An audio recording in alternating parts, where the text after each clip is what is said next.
Il existe plusieurs façons d'utiliser la formule recherche. Nous verrons, dans ce module, la façon horizontale et la façon verticale. Or, le V et le H suivant le mot recherche permettra au logiciel de savoir dans quelle direction il devra trouver nos références dans notre base de données. Pour notre exemple, nous utiliserons le V puisque nos données, dans notre base données, sont l'une sous l'autre. Tel qu'avec toutes les formules, le premier caractère doit être un égal, suivi du nom de la formule, dans notre cas recherche V, ainsi que de l'ouverture d'une parenthèse. La formule débutera donc comme suit, égale recherche V, ouverture de la parenthèse. Par la suite, tel que nous pouvons le remarquer dans l'information qu'offre Excel lors de l'inscription d'une formule, il nous faut entrer la valeur cherchée.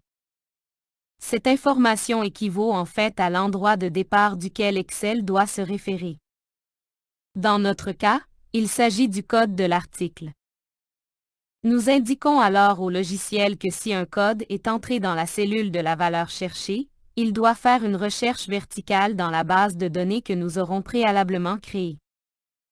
Vous y retrouverez d'ailleurs l'information à cet effet, en téléchargeant la pièce jointe de ce module. Une fois fait, un sigle point-virgule doit être entré, afin d'indiquer au logiciel que nous souhaitons passer à la prochaine étape de la formule, qui est le nom de la table matrice, les données auxquelles nous avons attribué un nom. À cette étape, nous avons qu'à entrer les premières lettres du nom que nous avons attribué à nos données, et le logiciel nous offrira une liste de noms existants, tel qu'il le fait pour les noms de formules. Nous pourrions également l'inscrire manuellement en totalité. Vous remarquerez que l'icône affichée pour les noms est différente de celle utilisée pour les formules.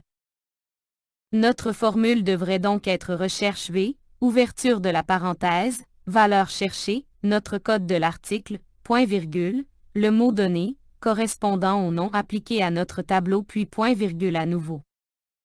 À cet endroit, nous devons indiquer le numéro de colonne dans laquelle Excel doit aller chercher la donnée à afficher. Dans un tableau à 4 colonnes, comme le nôtre, la première colonne correspond au code de l'article, la seconde au type de vêtement, la troisième à la couleur et la quatrième au prix. Prenez note que le numéro de la colonne ne correspond pas au numéro réel dans la feuille. Or, la colonne A n'est pas nécessairement la colonne 1.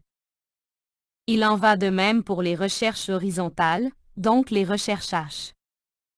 Nous pouvons alors fermer notre parenthèse.